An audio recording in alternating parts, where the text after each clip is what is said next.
नमस्कार दोस्तों। इस वीडियो में हम आप इनको तो पहचानते होंगे, जयप्रकाश नारायण जी। इनके बारे में पढ़ेंगे। तो इनके बारे में बेसिक तो हम देखेंगे ही देखेंगे, पर अगर आप इनके बारे में तलाशें कि जेपी नारायण जी जो हैं, इनका अगर आप ये तलाशें कि कहाँ कहाँ आपको दिखते हैं इंडियन फ्रीडम स्ट्रगल में, तो आप जो है इससे अंदाज़ा लगा सकते हैं कि आपको किस में दिखेंगे। सबसे पहले तो आपको जैसे मान लीजिए ये आपका 1932 का सिविल डिसोबीडियंट मूवमेंट में दिख जाएंगे। फिर ये आपका 1942 का क्विट इंडिया मूवमेंट में दिख जाएंगे। ठीक है, इसके बाद ये आपका आज़ादी की लड़ाई के दौरान दिख जाएंगे। इसके बाद ये आपका 1950 के बाद में विनोबा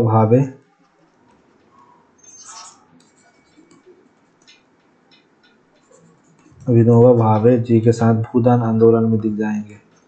ठीक है, इसके बाद ये आपको कहाँ दिख जाएंगे, 1970s में आपको दिख जाएंगे आपको संपूर्ण क्रांति में। ठीक है, तो ये आपके जयप्रकाश नारायण जी हैं, जिनके बारे में आपको और ढेर सारी चीज़ें मिलेंगी। तो अगर आप ये देखें कि जयप्रकाश नारायण जो थे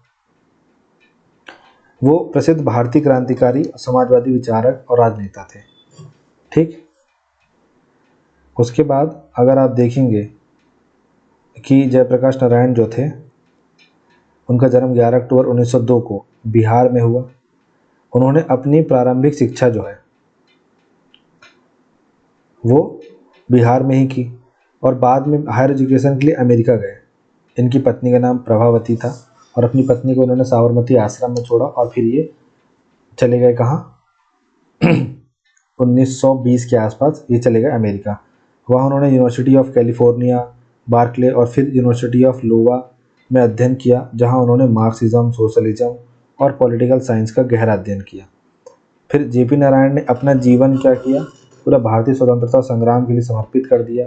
उन्होंने महात्मा गांधी के विचारों से प्रभावित होकर कांग्रेस सोशलिस्ट पार्टी का गठन किया। ठीक है, ये 1932 के आसपास की बात है। और ब्रिटिशर्स के खिलाफ कई आंदोलनों में भाग लिया। क्विट इंडिया मूवमेंट में उनका योगदान बहुत महत्वपूर्ण था। ब्रिटिश सरकार ने उन्हें गिरफ्तार भी किया। स्वतंत्रता के बाद जेपी ने एक्टिव पॉलिटिक्स से दूरी बनाई और सामाजिक कार्यों में लग गए। ठीक है, जैसे छुआछूत दूर करना और उसके बाद जैसे जाति प्रथा पर उन्मूलन करना, रोटी बेटी का संबंध बनाना, इन चीज़ों पे लग गए वो। लेकिन 70 के दशक में जब भारत में भ्रष्टाचार और तानाशाही बढ़ने लगी, तब उन्होंने संपूर्ण क्रांति, टोटल रेवोल्यूशन का नारा दिया। उनका ये आंदोलन इंदिरा गांधी के विरुद्ध था। ठीक है, जिसमें उन्होंने नौजवानों, छात्रों और आम जनता को जोड़ने का काम किया। उनका नेतृत्व जो था इतना प्रभावशाली था कि उनके नेतृत्व में 1974 का बिहार मूवमेंट हुआ, जो इमरजेंसी 1975 से 77 के दौरान एक राष्ट्रीय आंदोलन बन गया। पटना का जो गांधी मैदान था। जेपी नारायण ने कभी कोई पद या सत्ता नहीं ली, लेकिन उनका जीवन त्याग, सत्यता और जन सेवा का प्रतीक था। उनका उनका देहांत जो था 8 अक्टूबर 1979 को हुआ। आज भी उन्हें लोक नायक के रूप में याद किया जाता है। ठीक है, जनता के असली नेता। तो आपको ये भी याद रखना है कि इनका उपनाम क्या है। तो इनका उपनाम है आपका लोक नायक जयप्रकाश नारायण। ठीक है, अब देखिए, जब यहीं पे भी बात करते हैं, बाकी आगे तो हम समझ ही लेंगे कि और इन्होंने क्या विचार दिए, क्या कहा। जब आप ये देखेंगे कि एक सेकेंड,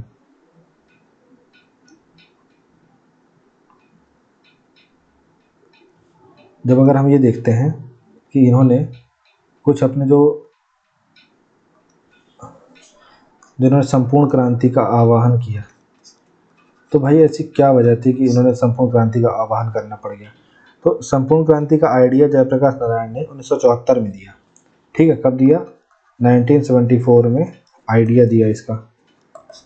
इसके अलावा आप देखेंगे, और इसका मुख्य उद्देश्य ये था कि एक व्यापक और जनता के केंद्रित, मतलब एक क्या करना है, व्यापक और जनता का केंद्रित बदलाव लाना है। ठीक है, मतलब जनता के लिए एक बदलाव लेकर के आना है।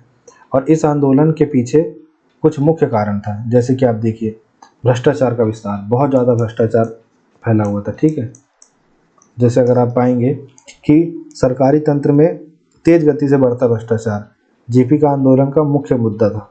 उन्होंने महसूस किया कि राजनेता अफसरशाही और व्यवस्था में मिलकर, मतलब ये राजनेता हैं, अफसरशाही हैं और ये व्यवस्था जो है मिलकर भ्रष्टाचार को जन्म दिया है, जिसका नुकसान आम जनता को हो रहा है। दूसरा क्या हो रहा था, शिक्षा प्रणाली में गिरावट आ रही थी। ठीक है, आपका जो शिक्षा प्रणाली है उसका डाउनफॉल हो रहा था। कैसे? जेपी ने छात्रों के बीच से अपना आंदोलन शुरू किया, क्योंकि उस समय की शिक्षा प्रणाली ना तो बेरोजगारी को रोक पा रही थी और ना ही स्टूडेंट्स को सामाजिक योगदान के लायक बना रही थी। आज भी ऐसा ही है भाई। ठीक है, बिहार विद्यार्थी आंदोलन ने इसका आगाज किया था। इसके बाद आप देखेंगे बेरोजगारी और महंगाई। ठीक है, आज कौन से नहीं, आज भी बहुत ज़्यादा है, आज भी होनी चाहिए, लेकिन आज जेपी नहीं है कोई। तो आप देखें बेरोजगारी और महंगाई। 70 के दशक में देश महंगाई, बेरोजगारी और आर्थिक असंतुलन को झेल रहा था। ठीक, गरीब और मध्यम वर्ग इससे सबसे ज़्यादा प्रभावित हो रहा था, जिसे जेपी ने एक गहरी सामाजिक समस्या के रूप में देखा। इसके बाद आप देखें तानाशाही और लोकतांत्रिक संस्थाओं की कमजोरी। ठीक है, आपको पता ही है जैसे सुप्रीम कोर्ट में क्या हुआ था कि सुप्रीम कोर्ट में 3 सीनियर मोस्ट जज थे, फिर भी उनको वरीयता न दे करके जो जूनियर था उसको वरीयता दे दी गई। तो जेपी का मानना था कि इंदिरा गांधी की सरकार लोकतांत्रिक मूल्यों से दूर होती जा रही है। मीडिया की आज़ादी, न्याय व्यवस्था की स्वतंत्रता और राजनीतिक विरोधियों का दमन उन्हें तानाशाही की ओर बढ़ता हुआ लगा। ये इमरजेंसी के रूप में फिर क्या कहना चाहिए, रूप ले लिया अपना इसने। ठीक है, इस चीज़ ने कि फिर मतलब इनकी तानाशाही इस हद तक गई कि लोग पहले अपोजिशन को अरेस्ट करना और ये सब करना तो शामिल था ही, फिर वो इस हद तक गई कि इमरजेंसी लगा दो। फिर सामाजिक अन्याय और असमानता।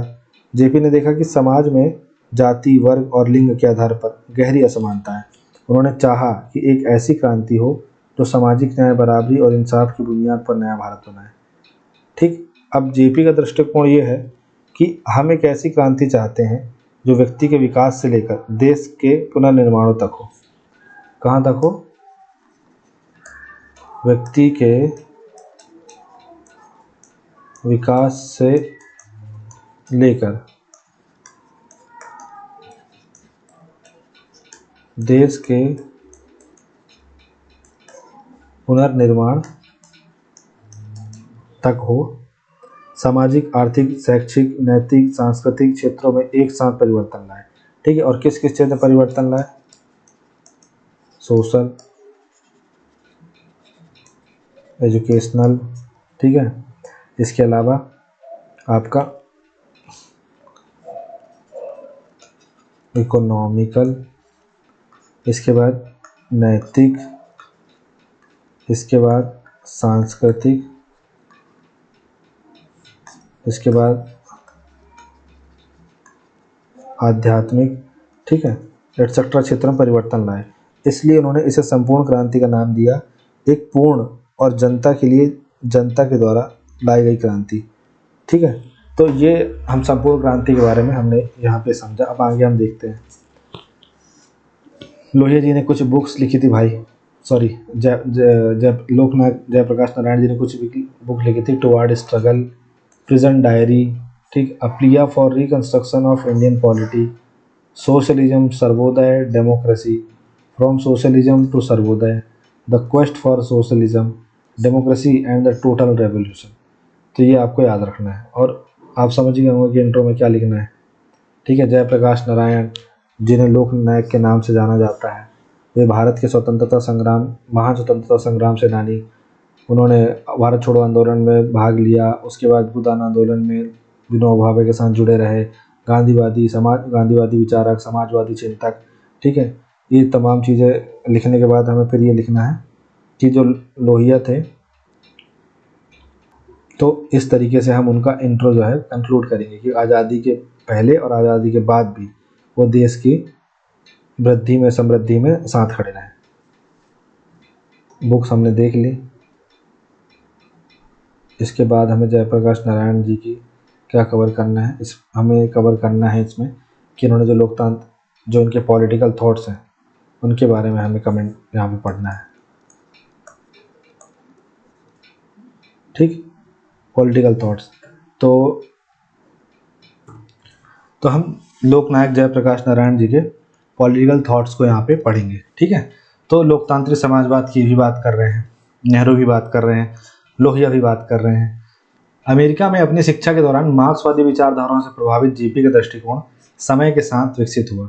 उन्होंने लोकतांत्रिक मूल्यों में गहराई से निहित समाजवाद की कल्पना की, इस बात पर जोर दिया कि सच्चा समाजवाद केवल ऐसे माहौल में पनप सकता है जहां श्रमिकों के बीच राजनीतिक चेतना विकसित हो। संपूर्ण क्रांति की बात करी। 70 के दशक में सामाजिक राजनीतिक चुनौतियों के जवाब में जेपी ने संपूर्ण क्रांति की अवधारणा का समर्थन किया, एक समग्र आंदोलन जिसका उद्देश्य राजनीति, अर्थव्यवस्था, शिक्षा, संस्कृति, इनके साथ समाज के विभिन्न पहलुओं को बदलना था। यह दर्शन गांधीवादी सिद्धांतों से गहराई से प्रभावित था और अहिंसक साधनों के माध्यम से सामाजिक मुद्दों के मूल कारणों को संबोधित करने का प्रयास करता था, ठीक। इसके बारे में आपको कारण बता चुका हूं मैं संपूर्ण क्रांति का। विकेंद्रीकरण और सहभागी लोकतंत्र। जेपी स्थानीय शासन संरचनाओं को सशक्त बनाने के लिए सत्ता के विकेंद्रीकरण के कट्टर समर्थक थे। उनका मानना था कि सच्चा लोकतंत्र तभी हासिल जब निर्णय लेने की प्रक्रिया में जमीनी स्तर की भागीदारी शामिल हो, जिससे अधिक उत्तरदायी और जवाबदेह शासन हो। फिर नैतिक राजनीति और अहिंसा। गांधीवादी नैतिकता से प्रभावित होकर जेपी ने राजनीतिक कार्यों में नैतिकता और अहिंसा के महत्व पर जोर दिया। उनका मानना था कि नेताओं के लिए नैतिक आचरण सर्वोपरि है और अहिंसक तरीके स्थायी सामाजिक परिवर्तन प्राप्त करने के लिए आवश्यक उपकरण हैं। देखिए, नैतिक राजनीति और अहिंसा का मतलब ये कि गांधीवादी थे तो अहिंसा की बात करेंगे, गांधीवादी हैं तो नैतिक राजनीति की बात करेंगे। तो इन्होंने कहा कि जो राजनीतिक कार्य है उनमें नैतिकता और अहिंसा होनी चाहिए और जो नेता हैं उनको नैतिक आचरण अपना सर्वोपरि रखना चाहिए और अहिंसक तरीके जो हैं स्थायी सामाजिक परिवर्तन प्राप्त करने के लिए वो अपनाने चाहिए, हिंसक नहीं अपनाने चाहिए। सत्तावाद का विरोध। 70 के दशक के मध्य में जेपी प्रधानमंत्री इंदिरा गांधी की सरकार की सत्तावादी प्रवृत्तियों का विरोध करने वाले एक केंद्रीय व्यक्ति के रूप में उभरे। उन्होंने नागरिक स्वतंत्रता, लोकतांत्रिक अधिकारों और संस्थागत अखंडता की वकालत करते हुए जन आंदोलनों को संगठित किया, जो लोकतांत्रिक सिद्धांतों के प्रति उनकी अटूट प्रतिबद्धता को दर्शाता है, ठीक। अब यहाँ पे हम सामाजिक विचार देखेंगे उनके, फिर यहाँ पे आप संपूर्ण क्रांति देखेंगे, लेकिन इसके पहले मैं आपको एक विशेष चीज़ बताना चाहूँगा। जैसे आप देखिए,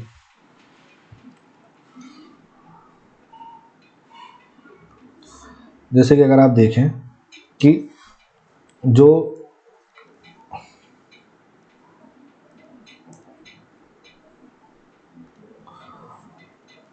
लोहिया है प्लस जयप्रकाश नारायण है, ये दोनों गांधीवादी विचार से बहुत ज़्यादा प्रभावित है, ठीक है।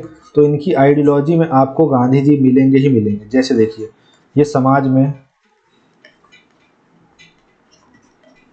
छुआछूत को हटाने की बात करेंगे, ठीक है, इक्वालिटी की बात करेंगे, जाति का विरोध करेंगे, ठीक है, फिर अहिंसक जो तरीका होता है उसका समर्थन करेंगे। इसके साथ ही साथ में ये जो है नैतिकता को फॉलो करना चाहिए, इसकी बात करेंगे।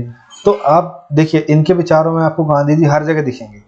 जब समाज की बात करें, किसी भी चीज़ की बात करें, तो आपको ये ध्यान रखना है कि ये इनके विचार गांधी जी के शिक्षा के, गांधी जी के जो उन्होंने गांधी जी ने जो अपने विचार दिए थे उसके आसपास घूमते रहते हैं। तो आपको ये मान के चलना है कि जो भी अगर आपको समझ में किसी जगह पे नहीं आए कि यार जयप्रकाश नारायण के सामाजिक विचार क्या होंगे, तो आप बिल्कुल गांधी जी की तरफ चले जाइए, आपको वहीं से मिल जाएंगे इनके विचार, ठीक है। अब आते हैं सामाजिक विचार में। तो देखिए, सामाजिक विचार जो मैंने अभी आपको समझाया, सामाजिक समानता और न्याय। जयप्रकाश नारायण ने जातिगत भेदभाव, असमानता का दृढ़ता से विरोध किया, समावेशी समाज की वकालत की, जहां हाशिए पर पड़े समुदायों को सामाजिक सम्मान और समान अधिकार मिल सके। दूसरा, जातिवाद का विरोध किया। जेपी ने जाति व्यवस्था के उन्मूलन की दिशा में सक्रिय रूप से काम किया। उच्च और निम्न जातियों के बीच की खाई को पाटने के लिए सामाजिक सुधारों पर जोर दिया। महिलाओं का सशक्तिकरण। उन्होंने लैंगिक समानता की वकालत की। राजनीति, शिक्षा, सामाजिक सुधार, इनमें महिलाओं की भागीदारी की वकालत की। इसके बाद देखिए, शिक्षा और मूल्यों को बढ़ावा देना। जेपी मूल्य आधारित शिक्षा में विश्वास करते थे, जो नागरिकों में नैतिकता, अनुशासन और सामाजिक जिम्मेदारी पैदा करती है। इसके बाद आप देखिए समुदाय आधारित विकास। उन्होंने आत्मनिर्भर गांवों को प्रोत्साहित किया और माना कि सामाजिक उत्थान सक्रिय सार्वजनिक भागीदारी के माध्यम से जमीनी स्तर पर शुरू होना चाहिए। फिर युवा सशक्तिकरण। जेपी ने युवाओं को सामाजिक परिवर्तन के लिए प्रेरक शक्ति के रूप में माना, उन्हें राष्ट्र निर्माण और नैतिक नेतृत्व में सक्रिय रूप से भाग लेने का आग्रह किया। फिर अहिंसा और मानवतावाद। गांधीवादी सिद्धांतों से प्रेरित होकर जेपी ने सामाजिक संघर्षों और अन्याय को दूर करने के लिए अहिंसा को अंतिम साधन माना। तो देखिए घूम फिर के वही गांधी जी के सारे विचार यहाँ सामने आते हैं। तो पहली बात तो ये सामाजिक समानता की बात करेंगे, जाति का विरोध करेंगे, महिलाओं को सशक्त बनाएंगे, शिक्षा और मूल्यों को बढ़ावा देंगे, समुदाय आधारित विकास करेंगे, ठीक है, अहिंसा और मानवतावाद की बात करेंगे। जितना अच्छा सब लिख दो ना भाई, सारे मसले ही खत्म हो जाएंगे आपके, ठीक है। फिर संपूर्ण क्रांति में आते हैं। तो संपूर्ण क्रांति जो है इसकी अवधारणा ऐसा है कि जेपी मॉर्गन क्यों बार बार आता है। जयप्रकाश नारायण की संपूर्ण क्रांति 74 में भारत की राजनीतिक, सामाजिक, आर्थिक, सांस्कृतिक व्यवस्थाओं में आमूल-चूल परिवर्तन लाने के लिए शुरू किया गया एक व्यापक आंदोलन था। यह भ्रष्ट और अप्रभावी शासन संरचना के पूर्ण पुनर्गठन का उनका आह्वान था, ठीक है। अब देखिए क्या हुआ था ना कि जुडिशरी में भी कंट्रोलिंग चल रही है, ठीक है, संसद में तो चल ही रही है, ठीक है, ब्यूरोक्रेसी पूरे इनके हिसाब से चल रही है, तो हर जगह तो बोलबाला चल रहा है। तो इसकी वजह से क्या हुआ, जेपी ने सोचा कि अब एक समय आ गया है कि संपूर्ण क्रांति करी जाए और जो भी मतलब पहलू हैं हर पहलू को कवर करते हुए इनकी सरकार गिराई जाए। तो राजनीतिक अगर इसमें देखेंगे संपूर्ण क्रांति में राजनीतिक पहलू अगर आप देखेंगे, इसका राजनीतिक परिवर्तन की जगह राजनीतिक पहलू अगर देखें तो जेपी ने भ्रष्ट नेताओं को हटाने की मांग की, नैतिक अखंडता और जवाबदेही पर आधारित स्वच्छ राजनीति का आह्वान किया। उन्होंने सत्तावाद का कड़ा विरोध किया और लोकतांत्रिक सुधारों की मांग करी। तानाशाही का विरोध किया मतलब सामाजिक सुधार। जेपी ने जातिगत भेदभाव को खत्म करने, लैंगिक समानता और हाशिए पर पड़े समुदायों के सशक्तिकरण की वकालत की। इसके अलावा आप देखिए आर्थिक न्याय। उन्होंने संसाधनों के समान वितरण पर जोर दिया। गरीबी, आर्थिक असमानता इनको कम करने के लिए आत्मनिर्भर ग्रामीण अर्थव्यवस्था को बढ़ावा दिया, ठीक। फिर आप देखेंगे शैक्षणिक सुधार। जेपी ने मूल्य आधारित शिक्षा पर जोर दिया, स्कूलों को नैतिकता, जिम्मेदारी और देशभक्ति की भावना पैदा करने के लिए प्रोत्साहित किया, ठीक है। इसके अलावा सांस्कृतिक सुधार में क्या किया, विविधता में एकता को बढ़ावा देने, सामाजिक विभाजन का विरोध करने, इन सब के लिए भारतीय सांस्कृतिक मूल्यों के पुनरुद्धार को प्रोत्साहित किया। फिर प्रशासनिक सुधार में क्या किया, जेपी ने सुशासन और जवाबदेही सुनिश्चित करने के लिए एक कुशल और पारदर्शी नौकरशाही का आह्वान किया, ठीक है। फिर देखिए आध्यात्मिक और नैतिक उत्थान। गांधीवादी सिद्धांतों से प्रेरित होकर जेपी ने सार्वजनिक जीवन और व्यक्तिगत व्यवहार में नैतिक आचरण की आवश्यकता पर बल दिया। तो आपको क्या क्या याद रखना है, social, political, social, economical, educational, ठीक है, कल्चरल, एडमिनिस्ट्रेटिव एंड स्पिरिचुअल। तो ये 1 2 3 4 5 6 7, ठीक है। तो ये संपूर्ण क्रांति आपकी इस तरीके से पूरी हो जाएगी जब आप इन सब पहलू को कवर करेंगे तो, ठीक है। इसके बाद आप देखेंगे हमारे पंडित दीनदयाल उपाध्याय जी आ जाएंगे। तो ये थे संपूर्ण क्रांति के बारे में हमने जो पढ़ा। तो इस तमाम वीडियो में जो हमने देखा सुना उसको आपको अच्छे से 1 2 बार पढ़ना है और जो मैंने बेसिक चीज़ें बताई हैं उसको अपने दिमाग में रखिए, आपका बहुत अच्छे से ये टॉपिक क्लियर हो जाएगा। तो thank you so much for watching this video. Have a nice day.